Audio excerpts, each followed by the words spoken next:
বৃদ্ধ দাদি যখন জানতে পারলেন যে তার নাতনি বউ কোম্পানিতে কারো দ্বারা হয়রানি শিকার হচ্ছেন, তিনি রেগে গিয়ে সঙ্গে সঙ্গে শত শত বডিগার্ড নিয়ে বউর পক্ষে দাঁড়াতে বের হলেন। কিন্তু সেখানে একটি নবীন অভিজ্ঞতাহীন মেয়ে দাদিকে চিনতে পারল না এবং বলল, আপনি কে? আমাকে প্রশ্ন করার সাহস কিভাবে হলো? আজকাল তো বিড়াল কুকুরও নিজেকে বড় মানুষ ভাবতে শুরু করেছে। দাদি হেসে বললেন, তুমি সত্যিই আমাকে চিনো না। মেয়ে জবাব দিল, দেখুন, প্রতিদিন কত মানুষ আমার পেছনে থাকে বন্ধুত্ব করার জন্য, আমি কি সব কেউ চিনতে পারি? আসলে এটি কয়েকদিন আগের ঘটনা। একদিন সেই মেয়ে সবজি বাজার থেকে ফিরে যাচ্ছিল। তখন সে দেখল বৃদ্ধ দাদি কোনো কচরা ডিব্বি ঘেটে কিছু খুঁজছেন। মেয়েটি ভেবেছিল এটি একটি দরিদ্র বুলি এবং দয়া দেখে তাকে খাবার খাইয়ে দিয়েছে। দাদি মেয়েটির সৎ হৃদয় দেখে খুব খুশি হলেন এবং মনে করলেন, এই মেয়ে কিনা আমার নাতনি বউ হোক। পরবর্তীতে দাদি তাকে বিশাল অট্টালিকায় ডেকে নিলেন।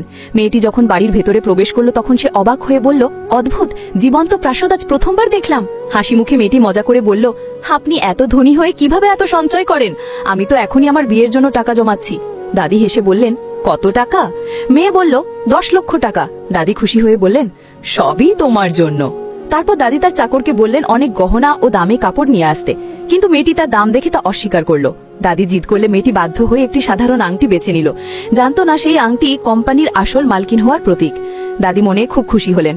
এখন যখন সে আংটি নিয়ে নিয়েছে, আর আমার বউ হওয়ার থেকে তাকে কেউ বিরত করতে পারবে না। কিন্তু দাদি জানতেন না যে মেয়েটি ইতিমধ্যেই তার নাতির সঙ্গে গোপনে বিয়ে করেছে। নাতি দাদির কাছে বিষয়টি লুকিয়ে রেখেছিল, কারণ সে ভীত ছিল দাদি মেয়েটির দরিদ্রতা দেখে তাকে অপছন্দ করতে পারেন। পরের দিন মেয়েটি কলেজে ভর্তি হতে গেলে হঠাৎ লিফটে তার নতুন স্বামী, যিনি কোটিপতির মালিক, এর সঙ্গে মুখোমুখি হলো। তখন সে জানতে পারল যে তার স্বামী মূলত কোটিপতি। মেয়ে চাকরির জন্য ইন্টারভিউ দিলেও নিজের স্বামীকে জানাননি, কারণ ভয় ছিল লোকেরা তাকে উপহাস করবে। ইন্টারভিউতে তাকে পরিচ্ছন্নতার কাজ দেওয়া হলো। প্রথম দিনেই তার চালাক চাচাতো বোন তাকে বিরক্ত করতে শুরু করলো। সকাল থেকে রাত পর্যন্ত নানা কাজ এবং উপহাস। সেই সময় কোম্পানির মালিক অর্থাৎ স্বামী ওইখানে উপস্থিত ছিলেন। বোন চালাকভাবে মেয়েটিকে ফাঁসানোর চেষ্টা করলো এবং কফি ফেলানোর নাটক করলো, যাতে মালিক রেগে গিয়ে তাকে বাদ দেন। কিন্তু মেয়েটি চতুরতার সাথে কফি নিজেই পড়ে নিল এবং মালিককে রক্ষা করলো। সবাই ভেবেছিল মালিক তাকে বাদ দেবেন, কিন্তু তিনি সবাইকে চমকে দিয়ে মেয়েটিকে নিজের কোট পরিয়ে বললেন, এ থেকে তুমি আমার পার্সোনাল ক্লিনার। সবাই হতবাক হয়ে গেল। ধীরে ধীরে কোম্পানির লোকেরা মেয়েটির আসল পরিচয় জানতে লাগলো। আর বোন এবং অন্যরা তাকে কলঙ্কিত করার চেষ্টা করতে থাকলো।